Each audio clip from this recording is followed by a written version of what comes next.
by allowing myself to write this book in this way, I have learned things about myself that are invaluable to me. And it was only after I finished the book that I decided to find a neuropsychiatrist and do testing for ADHD. This is Daring to Tell, the podcast where writers read their true stories of personal daring. Then we talk about writing and life. I am Michelle Rado. Nothing's gonna make me brave. Nothing's gonna make me brave. Nothing's gonna make me brave except doing what makes me scared. Sometimes our writing is a whisper that calls to us as a tool to cure what ails us. As is often the case with me, this is sort of a grand sweeping declaration that isn't wholly correct, but it's not entirely wrong either. Writing is a creative impulse. And what fuels our creative impulses? Wrinkles, crevasses, the rifts that make us stumble, or the invisible guardrails we push against. And sometimes the impulses that call to us are so sharp they pull us from our sleep in the middle of the night. Demand to be heard. ADHD is what I think of as a more, quote, recent diagnosis cropping up in the last couple of decades. I'll say it's not something that had necessarily ever crossed my path or that I'd paid attention to or felt I needed to understand. And it hasn't been until sitting down to think about introducing this very conversation to you that I even decided to go look it up at all.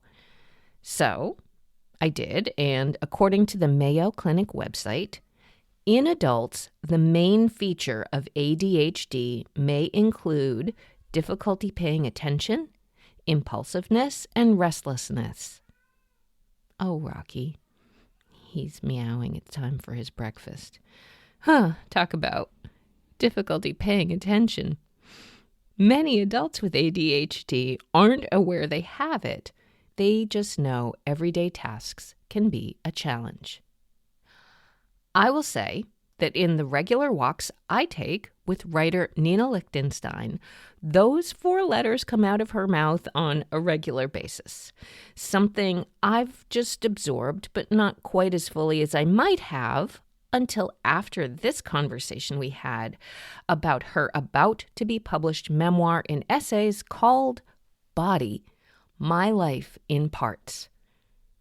What she did was entirely coincidental, quite inventive, and exactly what she needed to do to arrive at this book that is a compelling examination of parts of a body, of her body, that is, and the many stories she was able to excavate when she set her neurodivergent mind to the effort, one short piece at a time. A little background on Nina. She was born and raised in Oslo, Norway. She came to the U.S. as a nanny at the age of 19, expecting to be here for just a year, and here she still is. She has degrees in Jewish studies and French, including a Ph.D. in French literature from the University of Connecticut, an MFA from the University of Southern Maine's Stone Coast program, which we'll hear more about. Of course, she's got a Substack called The Viking, Jewess, and Other Curiosities. Last but not least, she is the one-woman wonder behind Maine Writers Studio, which offers writing classes, a monthly literary salon, and a yearly writing retreat. Best of all, she is my walking partner on most Friday mornings through the wooded conservation land trails on the mid-coast of Maine, where we both live. This is why, instead of my usual computer-to-computer recorded conversation, she came over to Flying Pig Farm and sat with me in my husband Phil's music studio for this conversation that shows just what a revelation writing can be when we listen and follow where it wants to take us. Yes, Rocky, breakfast time. Congratulations. I'm holding in my hand your book, Body, My Life in Parts. An advanced reader's copy. Yes, an you. advanced reader's copy for me. And I was going to say that sitting here in your husband Phil's studio, surrounded by all these gorgeous instruments, is humbling and inspiring, and I'm kind of giddy. I feel like like a kid in the candy shop. It's really, fun. It's really something. Do you play any music? I don't. It's one of my big sort of sadnesses, and it's not too late. It's not. Yeah. I need to. So anyway, this is an inspiration on so many levels. So thank you for having me back. It is a pleasure, as always, to talk with you. So we're here because you have your debut memoir out, Body, My Life in Parts. I look at the title as if I need to, because I know this title quite well. Obviously, huge congrats to you on this book coming out. And what is the feeling at this moment? So we're talking in mid to late April. Your pub date is May 27th. So right. When this episode comes out, it will not be ready yet. People can do their pre-order, but it will be out very shortly. And so what is this moment like for you? Like right before it all comes out, you just got your books in the mail, that exciting unboxing moment and all that. Like, it's got to be a little bit of a weird time. I like that you use the word weird, because that's what it feels like. It feels exhilarating. Also, it's exhausting, because when you are not a big superstar author and you are with an indie press, and I think even with many of the big 5 subsidiaries today, it's the same thing. Yeah. It's all the marketing and publicity falls on the author. And, self-promotion is, as vociferous and vocal and out there and candid and talkative that many people know me and see me. Still, there's something different to just be pushing out all this, photos and the little preview video thing that I made on YouTube. It's fun, it's creative, it's fast-paced, but I will say that it's exhausting and humbling. All those things and exciting, like planning launch parties and book events, and it's a lot. But it's work. It's a full-time job, essentially. Exactly. So I don't really know how people do it who, let's say, non-creative full-time jobs. Right. And who also publish books. Right. Not quite sure how they do it. I know. It is a lot to do. And it's 2 completely different types of tasks. And so, yes, there's all that promotional stuff, which I I'm sure is exhausting. And I've seen you doing all these. You share some little videos with me, and I love being on the inside of all that. But what about like the actual book part? You mean like the physical part of the book, or the content of the book? The content. Yes. Yeah, I have to actually say something funny, because I've been doing some interviews and talking with colleagues. And one friend who is pitched and is writing a piece, one of her interview questions was this idea of putting it all on the page, intimate things. And how can I be so candid and like an open book and not, she didn't say and not feel shame, like, or embarrassed or whatever. And, it's so interesting. I think what happened to me when I wrote this book, and perhaps it's also who I am. Like, we're speaking now, so you're my audience of one. Right. When I write to my audience of one. Yeah. And to me, the writing is very intimate. Mm-hmm. And I imagine that one writer who's going to sit down and read these stories as if I'm sharing them in an intimate moment. And of course, it's very different when a book comes out in the world.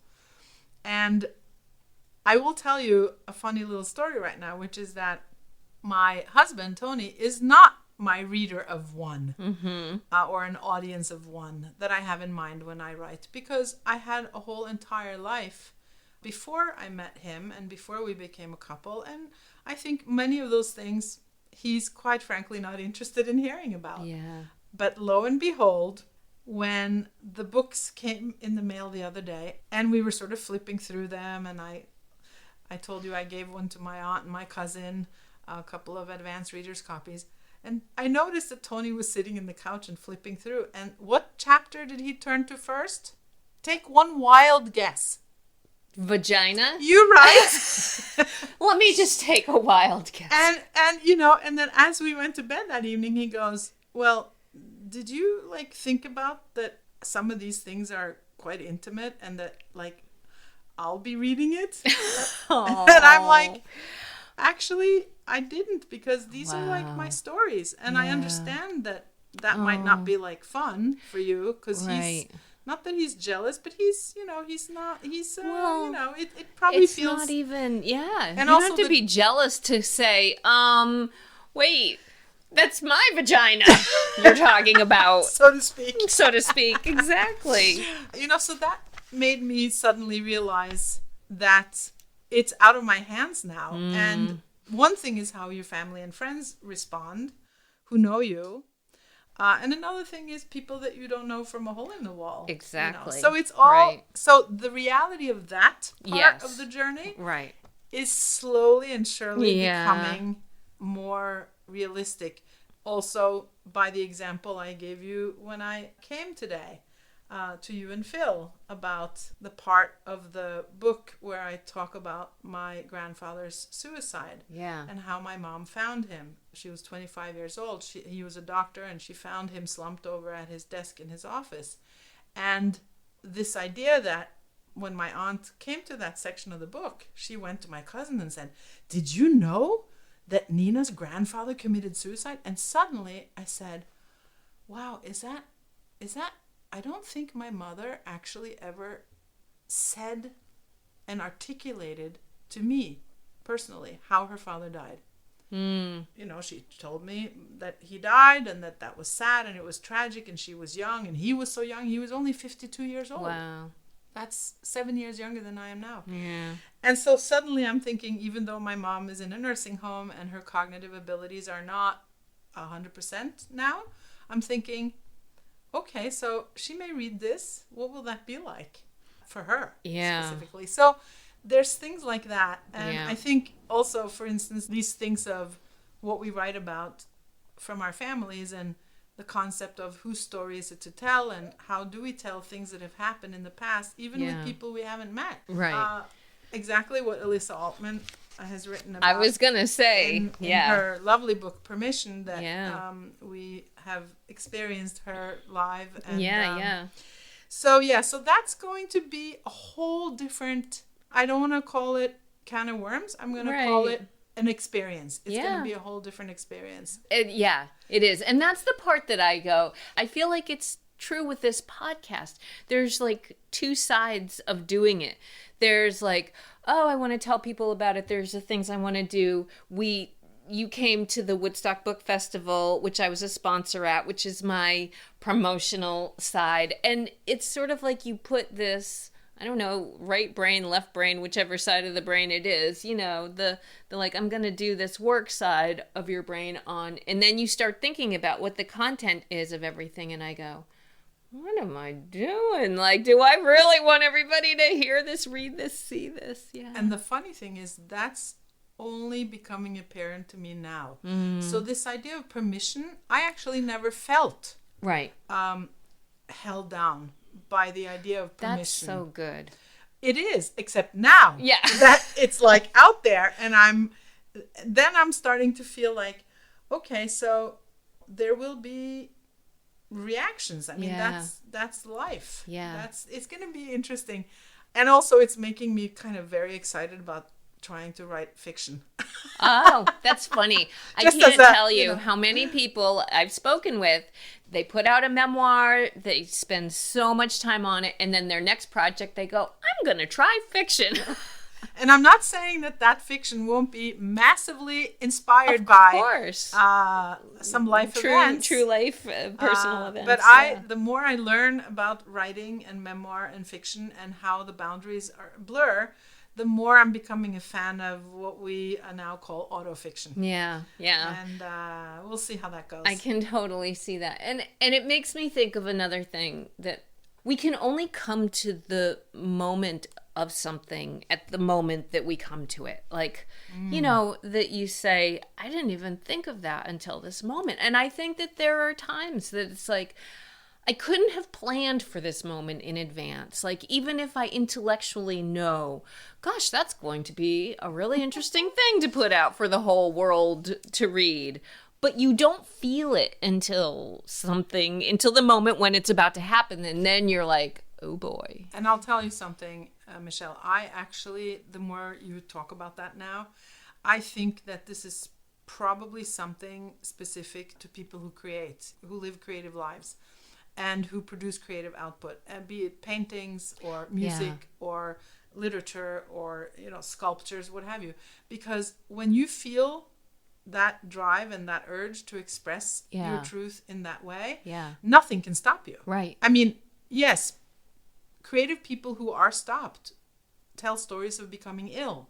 So, you know, that's the cost, right? So the urge to create based on the inspiration or the story or what you need to create is stronger and completely overshadows any sort of, like, you know, what's it called? We call it, the business people, they do risk assessment. Oh, yeah, like, there's no risk assessment, you know. Well, for some people. Well, but I mean, authors. Yeah. And artists. Yes. I mean, yes, we know not to plagiarize. We know not to smear people. Right. And to risk lawsuits. You know, there's that stuff. But in terms of, like, putting our soul, our naked soul, and its most intimate preoccupations or phobias or fears or pleasures or, you know, joys in the work. Yeah. And now I'm... So... Thank you for bringing me to this paranoid part of my book journey. Oh, leave it to me to do that. I'm more than well equipped to worry about those things ahead of time. And to the point of talking about Alyssa Altman's book, which I am, like, deep in the middle of at this particular moment, all those questions, I mean, she really parses them so well. So that is something that perhaps we can look forward to in a future episode. But exciting. Alas, right now, we are talking about Nina's body. Yeah. So, all of it. All of it, I know, or at least all the parts. Yeah. Right? Is the whole greater than the sum of its parts? I think of these little sayings. But, so first, why don't you say, how did this book concept come into being? Because I like this story. Yeah. So when I entered my MFA program in 2018, I was 53 years old. And contrary to many, you know, MFA students, I didn't actually enter the program with a specific project in mind or a goal. I just wanted really to learn more about writing in the English language because English is my second language. And so I've always had a little bit of a self-conscious, self-criticizing part of me that I juggle all these languages and it takes so long for me to get words out sometimes. Like, if I don't know a word in English, automatically my brain goes to Norwegian to see if I know the word in Norwegian, and then sometimes I don't, and I think, do I know it in French? And then I even sometimes think, but then maybe I know it in Hebrew. So you can imagine those are the languages that I am the most and that are the most active parts of my life. And so it takes a really long time, you know. So part of what made me want to pursue that MFA was not for a specific project, but to really be surrounded and inspired and encouraged in a literary environment with mentors and teachers, and to really get a deeper sense of language, right, as a tool to tell stories. And so I'm in my first semester. It's a low residency program, University of Southern Maine. Low residency program is called the Stone Coast. And then we get together every summer for 9 or 10 days and every winter. And this was the first residency. And I actually had to hand in my first packet, you know, so creative writing, first 20 pages, to my mentor, and I didn't really have a topic. So I was scrambling a little bit, thinking, should I use something I have started on and develop it? Maybe, I forget exactly, a week or a few days before the packet was due. And this is classic Nina. Yeah. Like today, I called you or texted and said, I'm running 10 minutes late. With my ADHD, I have what a dear friend in Norway has coined for me. She says, you're a time optimist, Nina. Meaning, I always think that I can fit more things into, and deadlines are critical for me in order to really deliver and get things done. Yeah. Whether they're imposed by someone else for a project or I impose them on myself. Right. Without deadlines, I would just sit and run around in circles, actually, without my head on. Right. And so there was a deadline. I woke up one night during the residency and I could barely hobble my way to the bathroom for that predictable by now nighttime pee. Mm-hmm. And my hip was killing me and I had no idea what it was. And I started to obsess, which is another beautiful side of my neurodivergent brain, about what this could be. I write about this in the book, that I had lost a dear friend at that time to ovarian cancer. And so my brain just went down that rabbit hole thinking she didn't have any pain in her ovaries. She had a pain in her shoulder. She had a pain in her back. She had pain everywhere else. So I'm like, okay, here it is. I have cancer. That was what I thought, which doesn't make sense, but it's what I thought. Yeah. And before I went back to sleep or tried to go back to sleep, I took that little notepad that writers often keep next to their bed because, God forbid, we should lose a thought or an idea that we have, in the twilight of sleep and wake. Yeah. And I jotted down just hips, pain, question mark, kind of just to...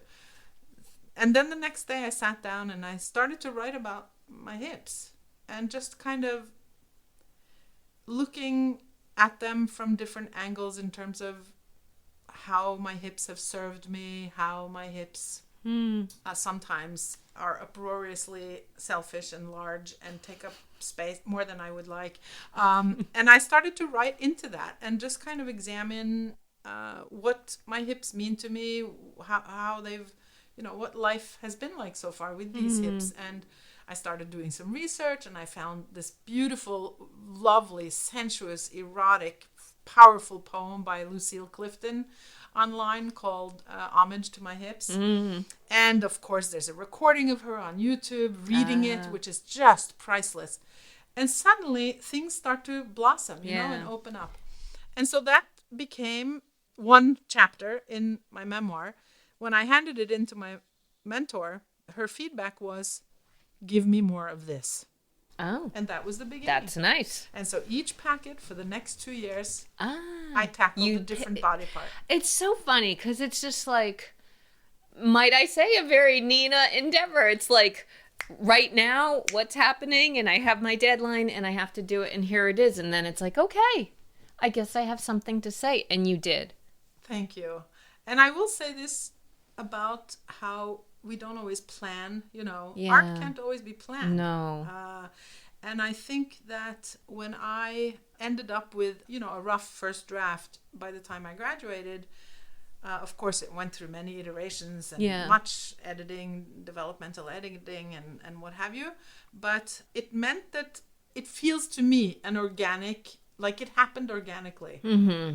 And it happened for a reason. Yeah. Like that's the kind of project that was meaningful. And I will say this was a time for me that I had not yet been diagnosed with ADHD. And so I have this idea that the grounding in the body, the grounding that it gave me to sit with my body and to consider my body and to write about how my body had taken me through my life and how I had become who I was today, actually gave me what we call in French the fil d'Ariane. It's the Ariadne's thread. It's sort of the through line. It's sort of the thread that connects the pieces. Right. And it became almost like, not a mystery, but it became like a puzzle pieces fell into place. Yeah. And it empowered me at the end to say, I think it's okay if I seek out a professional and get tested. Mm. Because I'm writing about all these times in my life Yeah. when I was probably quite reactive, quite impulsive, quite this and that. And sure, we all have times like that. But when you start to see that red thread and you're like, oh. Yeah. And so I would say that that actually was something that I would not have realized as clearly had I not written that book. Right, right. Well, I love that you trusted, like you trusted what your insides were telling you, even through observing all these discrete parts. And there was a thread connecting them all, and it brought you to this. That's really it's really something. I mean, It is. And when you talk about it now, I'm like, oh, wow, yeah. And I will say it's quite unique. I will also say that the form, which we see more and more now, of course, which is memoirs in essay. Right. That also is something that works well for me and sort of the intention. So I love to write long form, but the shorter, I do better with personal essay. Yeah. And so the idea of actually putting something together that while there's not one narrative arc and a chronology of beginning and end, right. you can pick the book up and you can read any part of it anytime and put it down. So it's kind of like a great book for people with ADHD. There we go. There's our plug. Well, with that, then let's get started, because I would love to hear, and there's a couple of points you brought up that I hope we'll have time to go into a little bit more. But before we have you read, I was going to just say what all the body parts are that you have in this book as chapters. Okay. So we have eyes, which you have been on Daring to Tell before.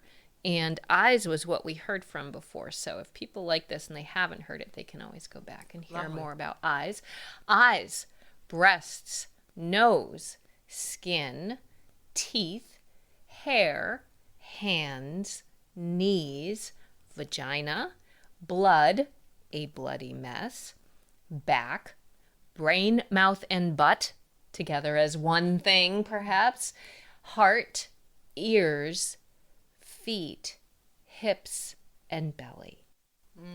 Is that the order in which they appear in the book? Yes. Yeah, that's amazing. Yeah. That's nice to hear, actually.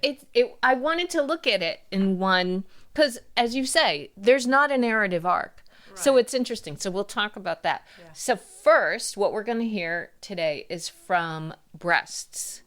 And we're not starting at the beginning of breasts. We're going to start with, why don't you describe and then you can jump in and start reading. Well, this section that you chose, Michelle, has a nice little sort of lead in, so I can read that as I begin. Breasts as conduit of nourishment, breasts as providers of pleasure, breasts as victims, breasts as witness. I'm 41 years old and I'm standing on the platform of the diving board 10 meters up in the air at the outdoor public pool in Oslo. Not a cloud in the sky, a bright blue expanse above the happy sounds of children and adults as they swim laps, frolic, and slide below. Adrenaline fizzes in my limbs and my heart thumps in my ears as I squirm toward the edge. Lined along the stone border of the round, deep pool, my 3 middle school-aged sons cheer me on. The lifeguard, a tanned blonde young woman in white shorts and t-shirt with a red cross on its back, gives jumpers the signal by pressing a megaphone to her lips and calling out, "Stand back on the 5 and 7. Go ahead on the 10. That's me, the 10. I'm about to launch myself freestyle from 10 meters up. I will my toes to the tip of the board, and I try not to notice how far away the 33 feet to the surface below looks from here. This is what my best friend Anne, wild, lovable Anne, also a mother of 3, has just convinced me to do. Jump! I hear Anne and the boys call out. Come on, Mama! You can do it! There's no way out now. The whole park is a movie on pause. I'm out of my body and somewhere else. In a flash, I'm back to my childhood, where where life depended on being cool enough to jump. But I'm not a teenager anymore. I'm 41, and this is ridiculous, I hear myself thinking. I don't have to prove anything to anybody. I consider that I can and should turn around and climb back down the gleaming and narrow concrete steps to safety on the ground. Go ahead on 10, the lifeguard repeats loudly, her voice jarring me back to reality. The boys cheer again. Anne whistles loudly. Ending the torture, I leap. After the initial flapping of my arms, I instinctively slap them tight alongside my thighs in order to keep my body vertical for impact. Don't flap your arms straight as a nail, my brain repeats. Splash.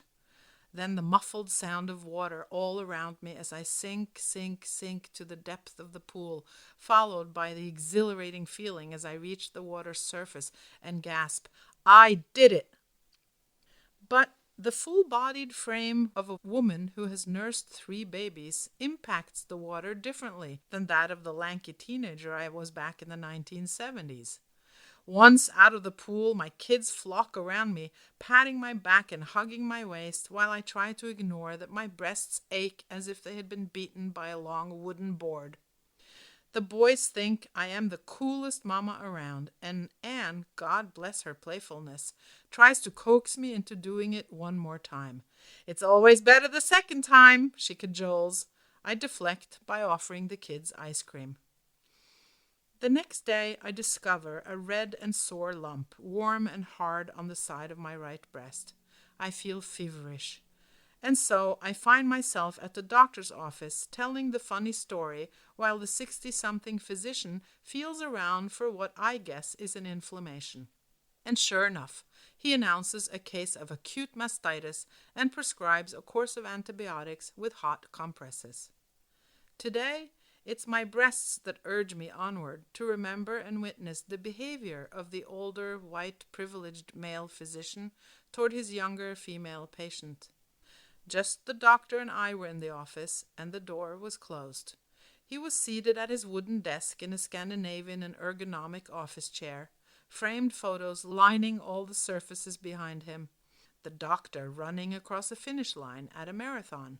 The doctor riding a horse on a tropical beach.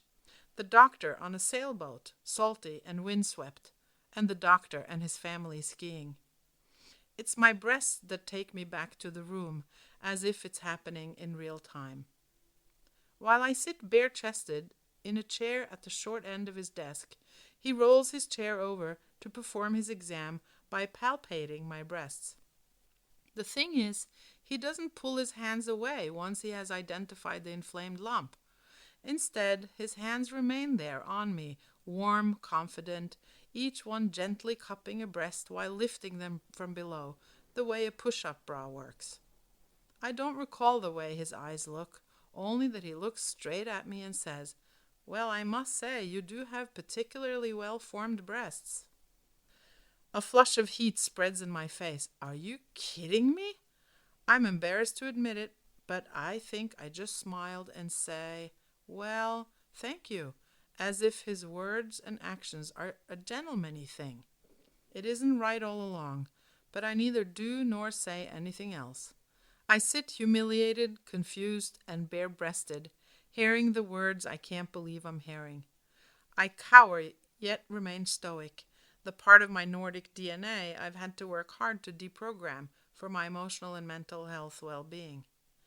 I was a married mother of 3, a confident and independent woman with a PhD who, as far as I know, did not come across as submissive or vulnerable. Of course, none of this matters in the dynamics of sexual harassment, just like it mattered not to him whether I was weak or strong. To him, I was fair game, just like all the other women he had most likely made inappropriate comments to and advances toward in his long, illustrious career as a family doctor. Looking back, I feel shame and self-criticism that I did not say, "Excuse me, but do you think this is acceptable? Are you out of your fucking mind? Who do you think you are?" Anything would have been better than what I said and didn't do. I was not an insecure teenager, not like I had been when the male gynecologist caressed my butt after I hopped down from the exam table after my first ever OBGYN visit back in Norway in 1982 when I was 17. I should have spoken up then, and I should have in 2006. At least I wish I had. Shrugging it off as gross male conduct, I have imagined both doctors have since happily retired with zero bad conscience about their boorish behavior. I admit to lately wishing that they have had to face their accusers and deal with the consequences of their unwanted touching. I have wished. If my breast had not been involved with such a splash when they hit the surface, I might not remember so clearly that day when I jumped from the 33-foot diving tower. Despite the delightful sounds of my son's joy and giddiness cheering and whistling me on in cahoots with my best friend Anne, it's my breasts that have played the role of Proust's Madeleine. I remember it all so clearly because of them. Wow. It's weird to read it again Yeah. now, in a way. Even though, how many times have I not read Yeah, it, like in yeah. edits and stuff? Right. It's interesting. What is it? How does it feel? It feels new in a way. Isn't that interesting? Yeah, I love that yeah, because I really feel like it's one thing to write a story. It's another one of those, like, you can't get to that moment until you get there. right. And now here we are, and you're reading it out loud, and you're going, yeah, and you hear it in a new way, and I'm guessing you feel it in a new way. Totally, yeah. Yeah. It's cool. I'm so Yeah, glad. so thank you for I'm letting so me read glad it. you're here, and thank you for reading it, because I go, oh my God, like, part of my story is that I didn't go to a doctor until I was an adult, and that's a whole other story unto itself.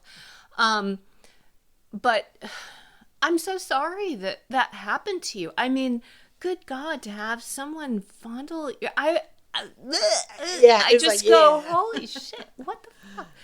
So I'm sorry about that. And I'll tell you, one of the things that has, writing this and thinking about it and reading it and now reading it again, is this idea of, like, why would I even for a moment consider that a compliment? Like, Right. which is weird. It And, is like, weird, but yeah, you go, Yeah. Like, oh, what's that well, about? thank you. Yeah. Because it's said in such a way as if to suggest that. Oh, and so yes. you just pick up on those Yeah, cues. yeah. Why wouldn't you? Yeah. But then there's this Ooh. ick Yeah. afterwards. Yeah. So let's put that on hold. We were talking also about why I picked the sections Yes. that I wanted to hear you read. And one huge reason was because when you wrote about this pool scene, it brought back for me a very similar and very different pool scene that I was wondering if you would mind if I would read. I think that would Would be you? lovely. Because, I've talked about this on this podcast before. The reason I read, and the reason I read memoir, and the memoirs that I especially like reading, are ones where I go, oh yeah, like something that clicks within me somehow, that I have a very similar experience, but that I'm then able to articulate the difference between what your experience was and my experience. And that happened very clearly with this. So I have my little piece, That's lovely. if you don't mind. And I was thinking I'd read it. And then we'll get back into yours if you don't mind. But it's very I don't generous of you to indulge me reading. And I also am going to be curious to ask you a couple of questions after. Okay. That's fun. Yeah. I would love that. Body questions, I love, obviously. yeah, And yeah. writing. Those. I Yeah. mean, I would love to hear what your questions are. Okay, so here's my little piece. This does not have a title. At the age of 6, I dreaded my swimming lesson. My desperation would begin when my mom walked me into the YMCA.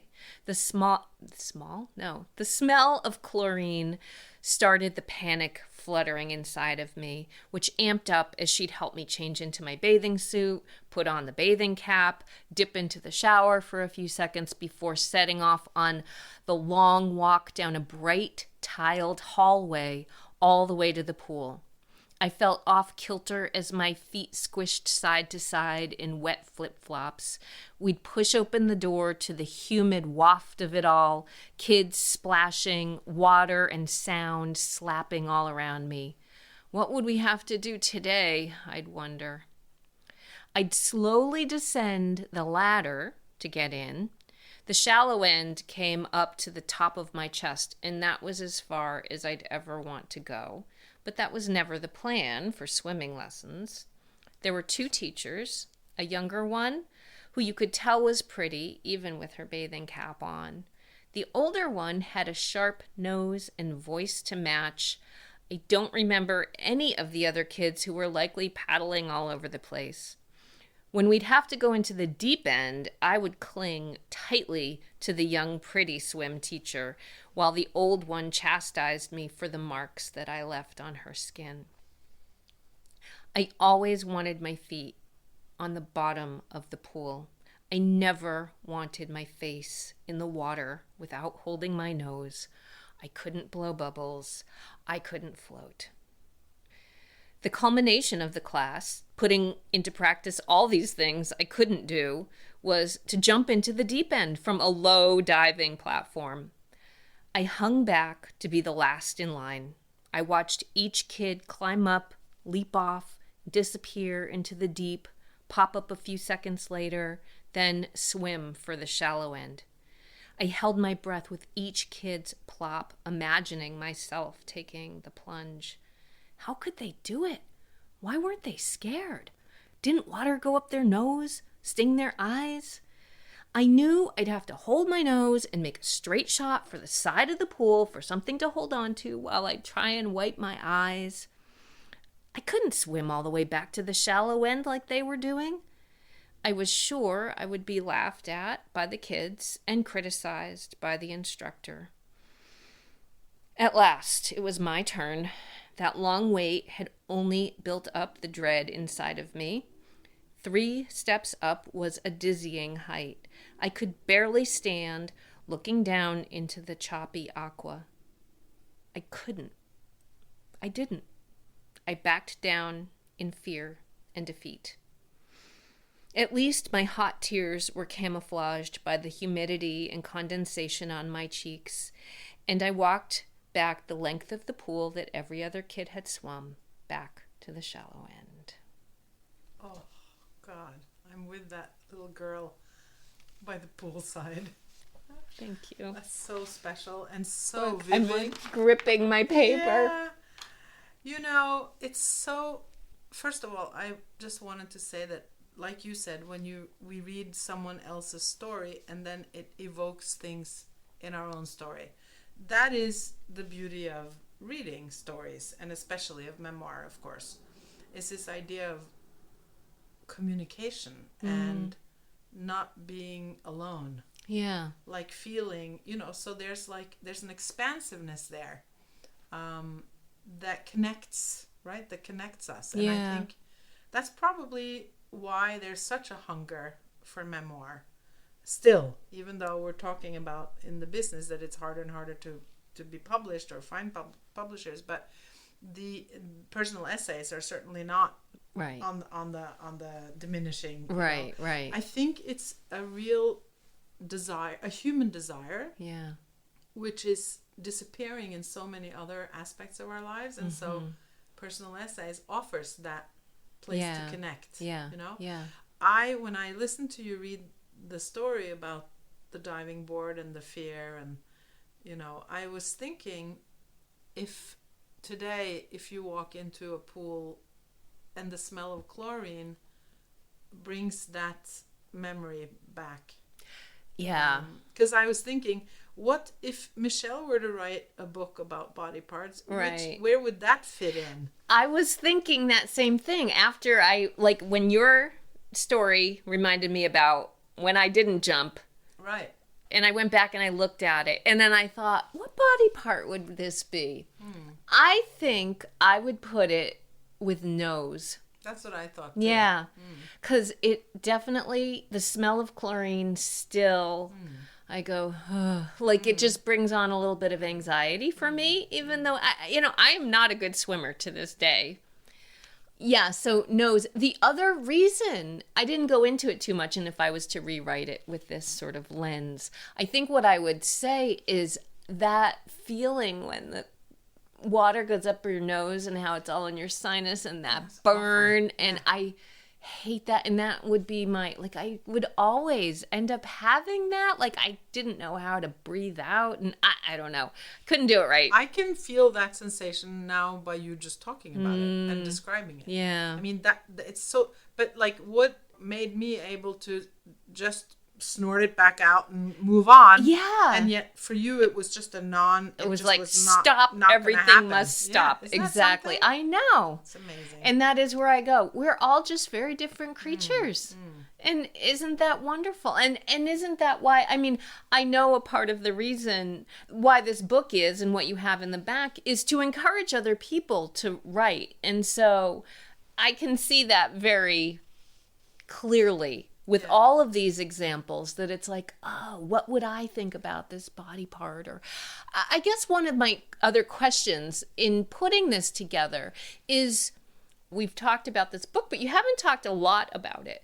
So I knew each body part was a chapter, but within each chapter, you have often several discrete stories that have nothing to do with each other than the body part as sort of the anchor for that. How did you decide what stories were going to go into each chapter, each body part That's chapter? such a good question, Michelle, because I didn't decide. I mean, really, The writing in the decide, editing, or- right? In the yeah. editing, things were edited out. Or Yeah. things, Were there stories, whole stories you ejected out? No, actually, there were parts of stories. Okay.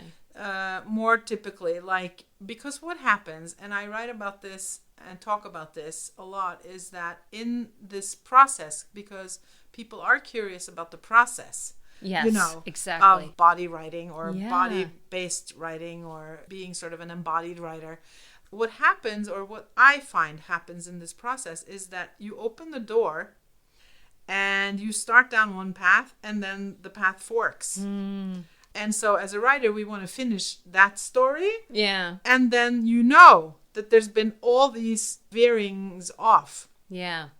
And I would pursue them to say, Yeah. what's down here? And why does this suddenly now comes up? As you may recall, other parts of, for instance, my nose chapter had to do exactly with what the smell of chicken shit fertilizer evokes in me, like so viscerally, the same that the chlorine does for you. First and foremost, it was the stable that I used to spend so much time in growing up in Oslo, where I was a horseback rider and a competitor and what have you, and a groomer. But then immediately I went on to spending summers, or being sent away to spend summers at a farm, which was very common in the 70s of city parents who were both working. Right. You know, what to do with that long vacation. Yeah, you know? yeah. You had your family vacation. There was still 3 weeks More left, time. you know? Yeah, yeah. And so I started to go there because that was also something I hadn't thought about for decades. And I realized that my body and the memory of the smell of a barnyard and animals and the pig pen and the horse's mane and the hay and sitting on the back of the combine with the farmer, you know, those things, it was part of another story that actually it felt like a joy and sort of a gift to be able to go there again. Yeah. Even the hard parts, even writing about the moment in the doctor's office, you could say, and I warn people, you know, when you go into the body parts, because your body does keep the score, Yes. you know, as Right. Bessel van der Kolk says, that you may discover and come upon things that won't be easy, and you may not want to go there, or you can go there and realize that articulating experience and emotions around that moment has its own redemptive value. Part of healing. I mean, this is part of narrative medicine, right? Right. Yeah. So the process. So then I would end up having a few, Yeah. you called it discrete stories Yeah. for each body part.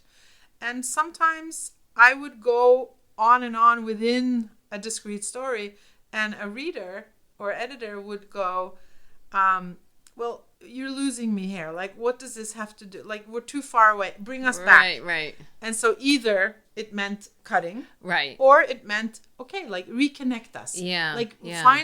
go back to the anchor Yeah. of that body part, Yeah. because as a reader, we need that. Exactly. And so that was very useful and a good exercise. And how did you decide which body parts you were going to focus on? Yeah, that I didn't decide that either.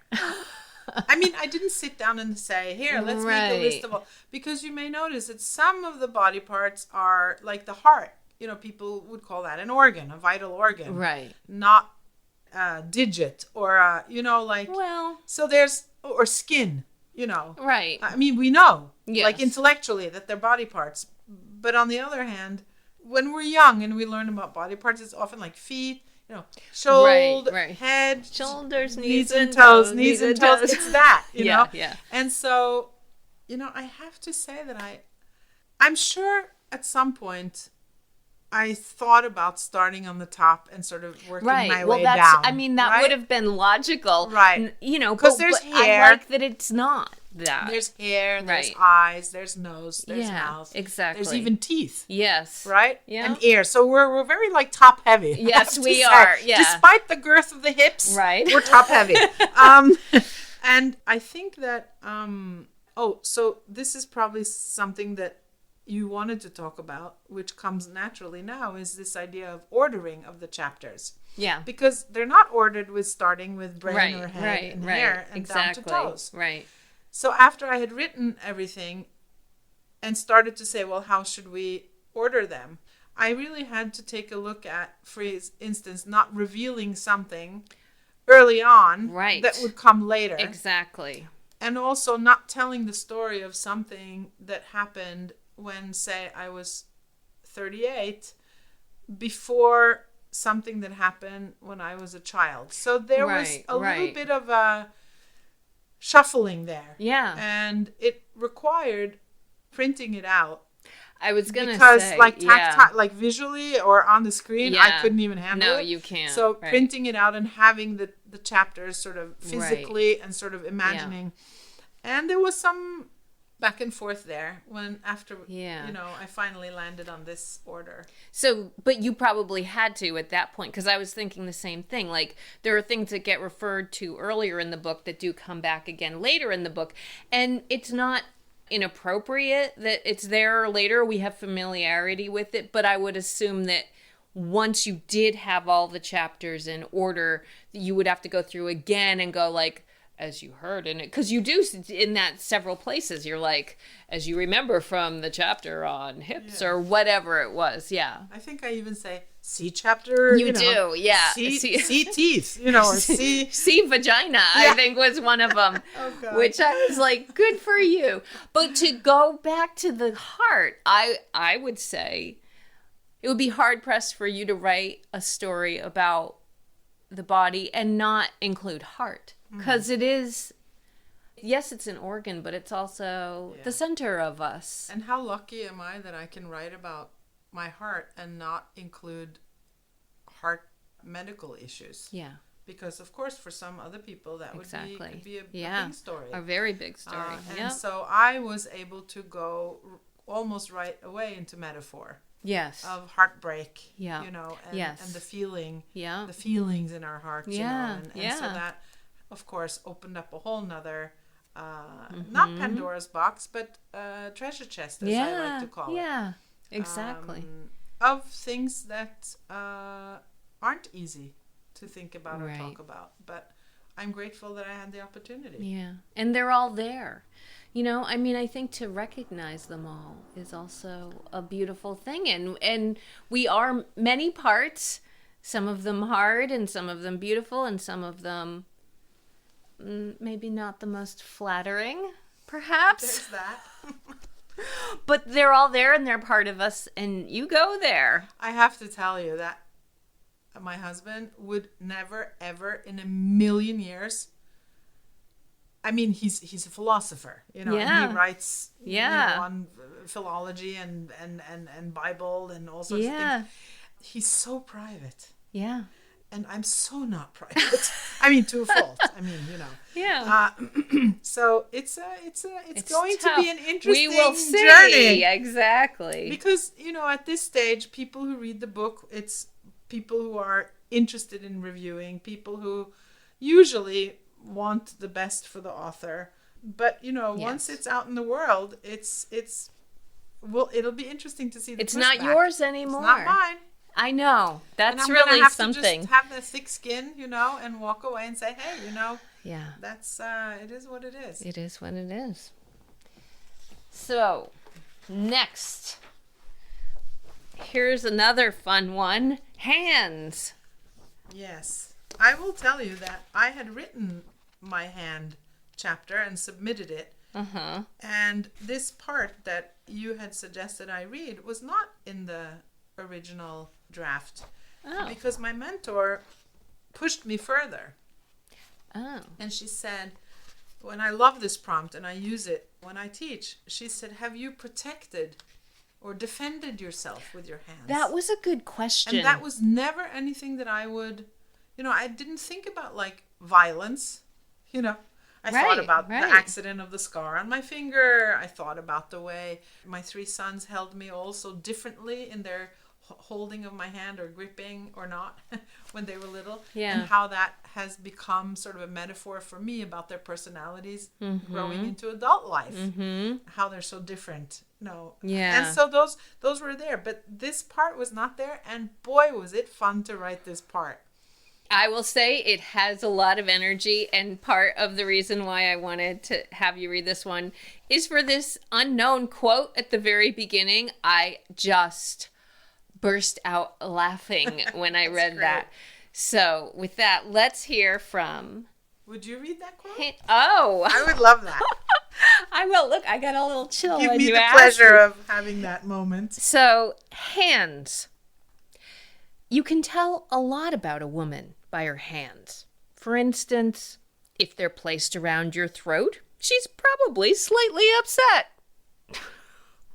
And with that, through the red and blue strobing lights and low seeping cloud of cigarette smoke, I take in the fat 40-something standing by the bar, laughing with a bunch of men, all around his age, smug, entitled, boozed up. I run toward him from the side, my arm raised and my hand clenched. When I get within reach, I pull my fist back for maximum velocity and punch his jaw. Down he goes. It's a knockout of epic proportions. I'm 25 and really, really pissed off. A writing mentor once asked if I have ever used my hands to defend myself, and the answer is hell yeah.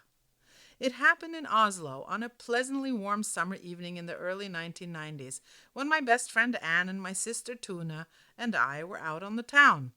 We wanted to dance and have a few more drinks and headed to the iconic nightclub Frascati, known to draw a more mature clientele. It was also the place to pick up high-end prostitutes, a fact I only learned later. Frascati was on the second floor of an elegant commercial building downtown, and to access it, we had to go through the large glass front doors and then follow a grand marble staircase to the dramatic entry of the club. Up we went in good spirits, all a little tipsy, the groovy rhythms of Motown hits bellowing through the building. I was dressed in long cream-colored palazzo pants and a matching blazer with sheer floral sleeves. I also wore pearl earrings. In all, it was an outfit that was uncharacteristically preppy and elegant relative to my usual bohemian style. A bouncer with bulging muscles asked for our IDs, while a 40-something man with a paunch and business suit was greeted with smiles and sailed right through. A regular guest, I thought, miffed at the differential treatment. But suddenly, and before he disappeared through the curtains separating the club from the foyer, the man turned to me, a whiff of alcohol preceding him. His eyes didn't quite focus as he leaned in too close. "You look like a cheap hooker, you know that?" he said. Then he swung around and pranced through the heavy doorway draperies. I was so stunned I didn't even have a chance to respond, but a pang of adrenaline rushed through my body. The bouncer let us in, oblivious to the offense that had just taken place right in front of him. Barely inside, I spotted the asshole immediately through the smoke, my eyes narrow slits focusing in on his silhouette. I became an instant homing device on the tip of a charged torpedo. That's when I punched the motherfucker. Before I had a chance to notice how the people standing around him reacted, I turned on my heels and ran out through the velvet drapes, anticipating an aggressive reaction. I flew down the majestic stairs, but the soles of my shoes slipped on the marble, and I landed on my butt, sliding down the rest of the hard stairs on my back. Bam, bam, bam, bam, down I went. My sister and Anne followed behind, confused and squealing as we all ran outside. We tumbled together in a cluster on the sidewalk, breathless and cracking up, while they asked me if I was okay and what the heck just happened. The knuckles on my right hand ached and pulsated, and my heart pumped out of my chest. I hadn't hit anyone since I straddled Sverre Hustad in 8th grade and gave him a bloody nose for bullying a new kid in our class. Just as we were catching our breath, the muscly bouncer barged through the front door, scowling, puffed up like a blowfish, heading straight toward us, fast. I reached into my purse for the bottle of mace that I had never used, but that I knew was in there somewhere. My American sister-in-law had gifted it to me, concerned about me traveling alone without their brother, my husband. At the time, I had snickered internally at what I saw as their paranoia. I pulled out the little handy-dandy spray bottle and aimed it in the bouncer's direction, fumbling to find the trigger. He was already so close that he managed to grab my wrist and bend my arm back, which made the fine mist of blinding agent change direction, straight into my face. I screamed in pain. Tune and Anna responded by jumping on his back, kicking and screaming. Before we knew it, a police van pulled up on the sidewalk next to us, and 2 cops broke up the fight. The 3 of us girls were escorted into the back of the black, ominous van, while the officers kept the beefy bouncer outside, questioning him. That's when I noticed that my punching hand was bleeding, and my back was in agony from the bumpy ride down the stairs. I also felt nauseous and had trouble breathing from the spray, and my eyes stung like hell. I was a mess, and the police decided to take us to the ER to have me checked out. No charges were pressed, and if anything, the cops and the ER staff seemed humored by my moxie without saying it out loud. In later years, Anne, my sister, and I have giggled at the doctor's notes, which we sneaked a peek at when he stepped out of the room. "Patient smells like ethanol," it said. Indeed she did. Much later, around 4 a.m., birds chirping and Oslo's midsummer night sky already blue and bright, my sister and I crawled out of a taxi outside our parents' apartment building. We were exhausted but exhilarating, and had a damn good story to tell our folks. The next morning, with a white gauze bandage around my fist and open surface wounds along my spine, I hobbled into our sunny top-floor kitchen. There, smoking his usual cigarettes and sipping his coffee, our dad made us breakfast while we recounted the dramatic events of the night before. He smiled and laughed and told us he was proud of his girls for standing up to a man's insult. He later loved to tell guy friends about the Frascati incident of his daughters not taking shit from a guy, and in time the story took on mythic proportions. My 3 now adult sons still love to hear it repeated today, how their mama punched a slime bag. With my hands, I sew buttons and hem curtains and make delicious meals and shovel snow. I paint walls and furniture, plant flowers and vegetables in our garden, and carry heavy groceries from the store. My hands do laundry and iron and clean windows and floors and massage my beloved's feet and scratch his back. My hands and fingers collaborate with my mind and heart to write the stories I must tell.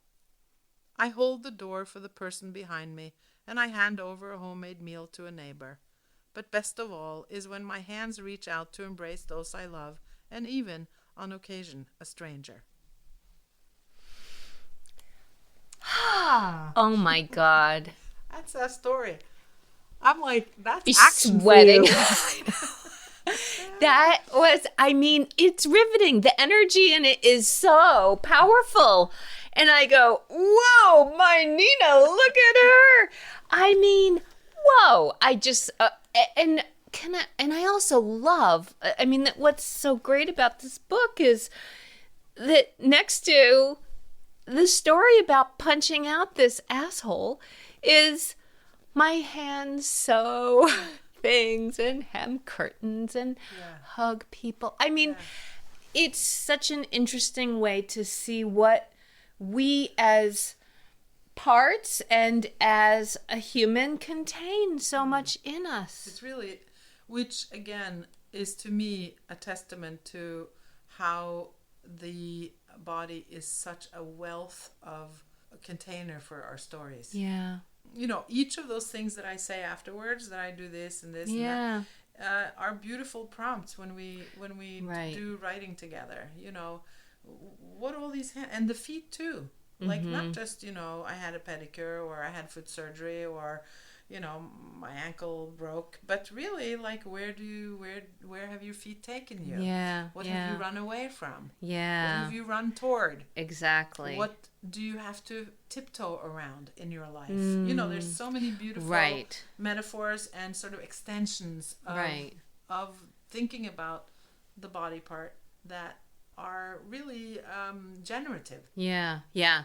I mean, and I've taken a class with you because you teach this too in workshops, which is wonderful for anyone who wants to do more writing and be generative about it. And I remember you asked that question about hands, like how have your hands defended you, or have they? And I was like, no, like I couldn't think of anything. I mean, it was one of those things where I went, I don't think I ever have. You know, so these are, again, there's the ways that our stories may be inverse, or that maybe I need to think about this a little more because it could spark something that maybe I haven't thought about in a long time. And it's sort of like, well, be ready for what might come back. Well, Michelle, whenever you're about to be stung by a mosquito, do you just let it do it, or do you swat?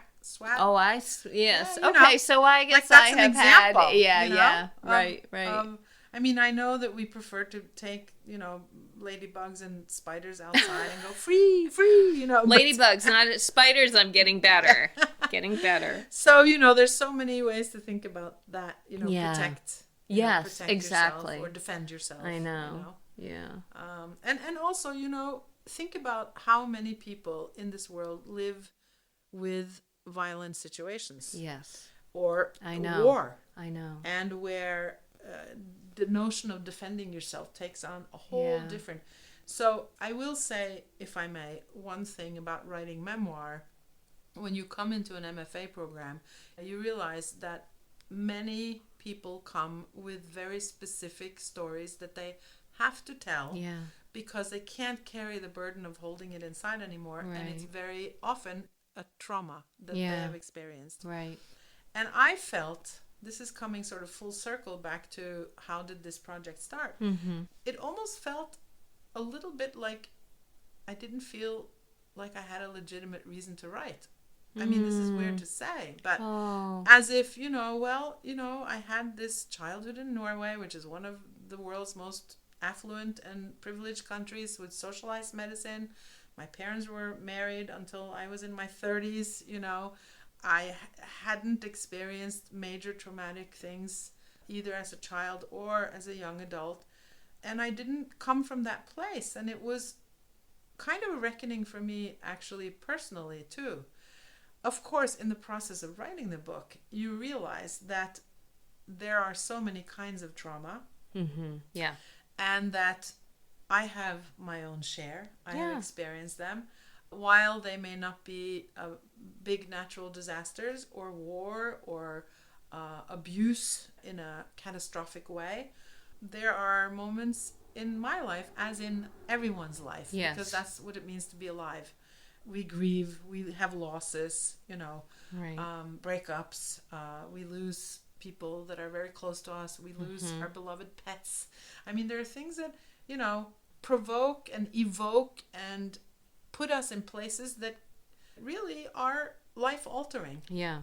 And so it was a chance for me to come, this is a kind of an extreme example, and so I'm not going to use it as a parallel to me, but the mother of a dear friend of mine is Jewish and grew up in Norway during World War II.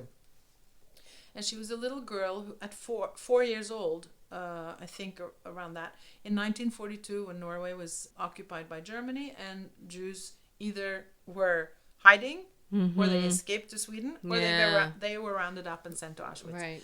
Well, this woman, who was 4 years old, was put into a backpack with crossing guards, and with her family they fled through the forest into Sweden, where she lived a nice childhood until they could return to Norway after the war. Wow.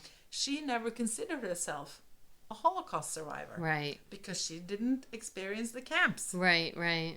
Or abuse at the hands of, until she realized late in life that in fact her experience of having been carried and snuck out, and and what this, and also of course the whole cloud that this kind of experience envelops in the family, where most of the people didn't make it out. Right. But so that was a coming to terms with, and a realization really for her, and she ended up writing several books about this later in life. Wow. And so there's that part that we come to understand our stories, if we're lucky, I guess. Yeah. And we have the opportunity. Exactly.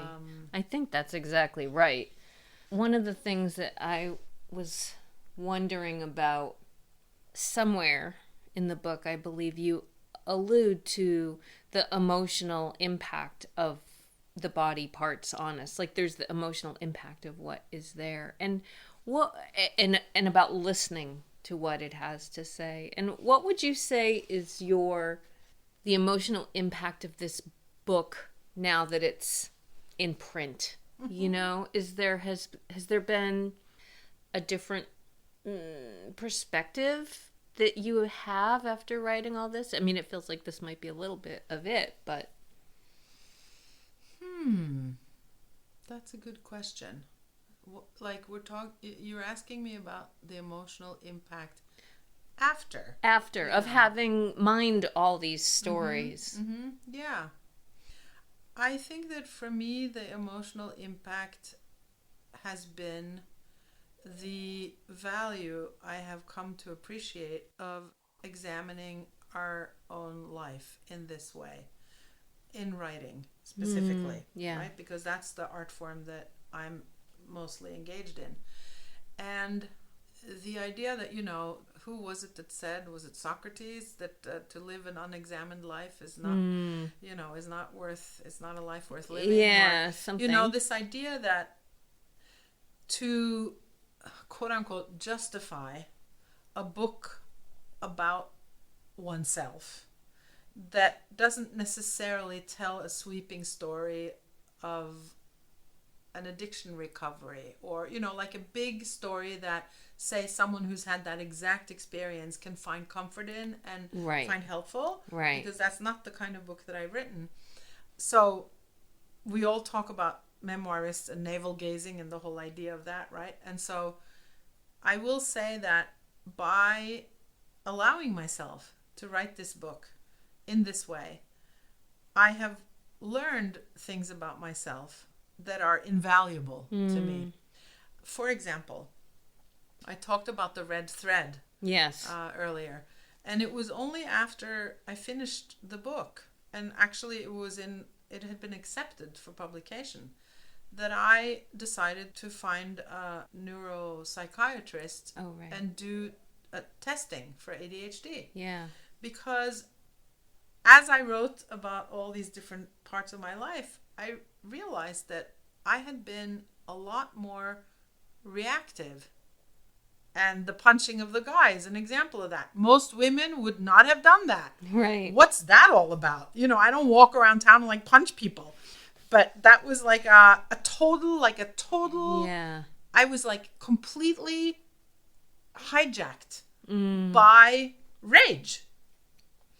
Today, I would have today I would have taken a deep breath, might have had an extra drink, but I would have thought, the poor bastard, he's clearly really drunk, and I would have dealt with it differently. Also because, one, I'm older, I have studied and learned, and meditation and yoga and mindfulness, and you have it. But I wouldn't have really seen the things as clearly for myself had I not written this book. And when I received the clinician, he just looked at me after, and this was a long test. It took not just the time in the office, which was a whole day with a lunch break, but also papers to fill out at home, and also papers to actually ask loved ones to evaluate. And when I came back, I was curious what he had to say. I was actually nervous that he was going to say, well, you're borderline, or like, this is, is within normal boundaries. You're a busy woman with, 3 kids and blah, blah, blah. No. He was like emphatic. He's like, you're a classic case. Wow. And to hear that from a medical professional who had no skin in the game, he wasn't going to, earn anything from giving me meds, for example, was... And I talk about this in a recent interview on Creatively ADHD, which is a Substack. Oh. That it was a huge relief. It was almost redemptive. Yeah. To hear those words, because it made me feel like I didn't do these things because I'm a bad person or because I made poor choices all along. Right. A lot of these things that happened to me, and for which I had consequences as a child, as a teenager, and in my former marriage, I would say, my reactivity, and sort of emotional dysregulation, which are sort of catchphrases within the ADHD diagnosis, are part of it. And I wouldn't have learned these things as acutely and as, not gently, but as much in like cahoots with myself. Like I came to this through the work of this book, I think, rather than me saying or someone saying to me, you better get checked out, like you are like way too reactive. It was the word that came to me as you were trying to figure it out is holistically. Yeah. Like through examining the parts, you did come up with this holistic view of yourself that is, it sounds to me, and I feel that you understand much more clearly than you would have had you not written the book, and it would have been like, oh, well, that's so interesting. So from that point of view, that is, because your original question was, what does it feel like now? And what are you thinking? So that's something that, if for nothing else, if the book is trashed by whatever critics, or it doesn't really sell or do well, I know that I have done something for me, which is valuable. And valuable for other people, valuable for other writers as a tool. I mean, it's a wonderful way of getting into more writing, and valuable for any reader who, has a body. Yeah.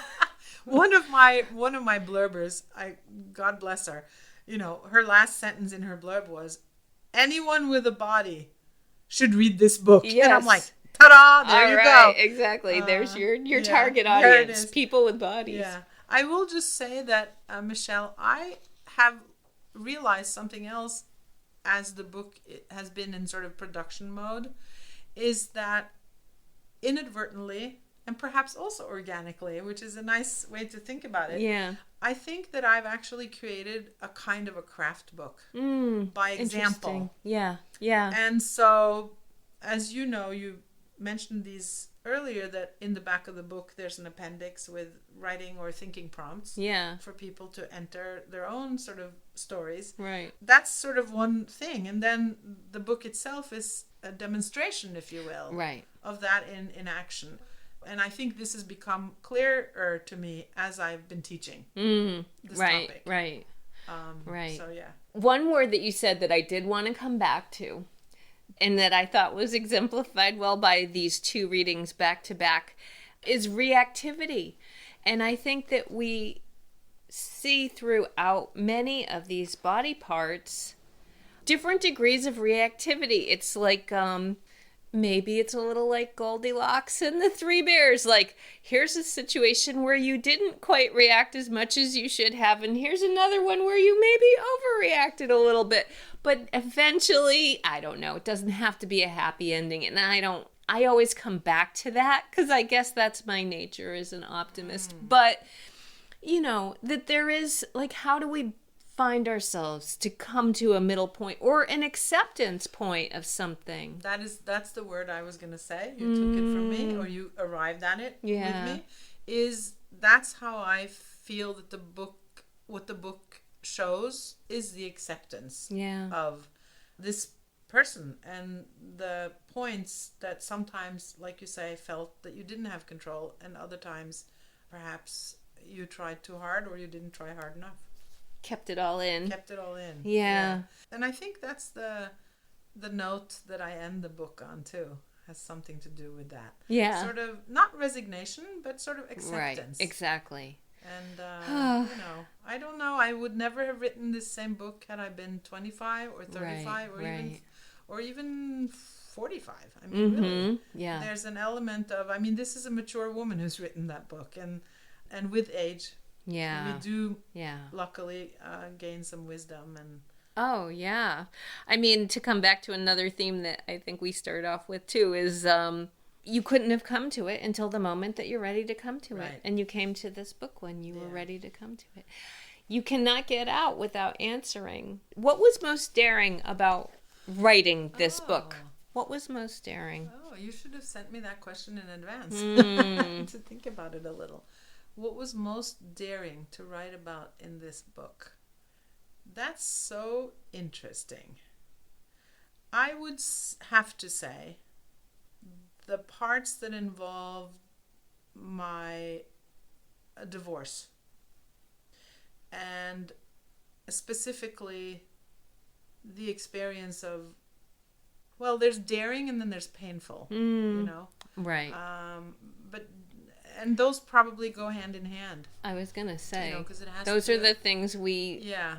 angst over the most. And that probably has to do with, it's daring to tell, not just because there are intimate moments and scenes, but also because there's a coming to terms with the loss and the grief that at the time, actually, I didn't really quite face. I didn't grieve in a way that I think was healthy at the time. And writing about it has given me permission and allowed me that, because time has gone and I'm, no longer that person, right? We change and we learn and we grow. And so that probably, I would say, was daring. Not so much vis-a-vis the world as vis-a-vis myself. Right. Some people might read it and go, okay, a little too much information, but, so that's going to be interesting. I think it's a very, very brave book. I think on so many levels, I appreciate what you've shared with us. As someone who knows you and goes for walks with you, I feel like, I literally felt like, oh, did you know this about Nina? And I thought, well, I shouldn't say anything about it. And I thought, wait, it's coming out in her book. She's telling everybody. And I say that 100% to the credit of the writing, that it's so intimate. And like we were saying again at the beginning of, this is a one-on-one communication. You sit down and you're sharing it to an audience of one. And I sit down as a reader reading it as an audience of one. And you felt that? Yeah. That to me is so much intimacy. Really lovely. Because I will say that compared to so much candid and frank and kind of fresh, and the word isn't rude, the word is no boundaries. right? No holding back stories that are out there or ways of writing. Right. I actually don't think that I go there, right? Right. Because also it's not my style. Right. So I know that I have a propensity to make things lighter with humor or sort of a sassiness in the voice, which is why it meant so much for me to get the blurb from our beloved Abby Thomas or Abigail Thomas, because I consider her a real like badass memoir writer. Yeah. But at the same time, there's like depth, and it's not just for the sake of, right. Yeah. And I hope that finds resonance with people, with readers. Yeah, I think it will. Nina Lichtenstein, thank you so much for being here with me on Daring to Tell again. And thank you for having me here. It's so much fun, and I just love this space and being here on Flying Pig Farm. Flying Pig Farm, that's right. Thank you. Oh, the daring. This is always my question, I have to say. I might have been saying, yeah, when Nina was talking all about being in her head of writing just to an audience of one while she was doing the work. I have a whole crowd of naysayers sitting on my shoulder whenever I set fingers to keyboard, so that's something I need to work on. I even neglected to ask her who the audience of one was. Is it someone she knows, an imaginary reader, or maybe her MFA mentor? I don't know. Anyway, it's just one of those questions I will have to put to her on our next walk. And maybe I can even remember to keep you posted on her answer in my next newsletter that I put out once a month called The Redo, where I address these very sorts of questions I neglect to ask or only think about after the conversation. Anyway, Nina was also mentioning Alyssa Altman, whose brand new book called Permission is a memoirist's dream, not to mention an amazing read overall, and the book Nina and I just can't stop talking about. Well, Alyssa Altman has agreed to be a guest on this podcast. I am so excited to talk with her about her book, and so you might want to hit follow on this podcast so you will not miss that episode when it comes out on the first Tuesday in June. I am working in all my relevant contact details here, but the most pertinent ones for this episode are finding Nina Lichtenstein and her new book, Body, My Life in Parts. It will be out on May 27th, so you can pre-order that now. A link in the show notes will take you to her website, Maine Writers Studio, where you can check out her class offerings as well, which she does hybrid of being on both Zoom and or in person. You can pick whichever option is best for you.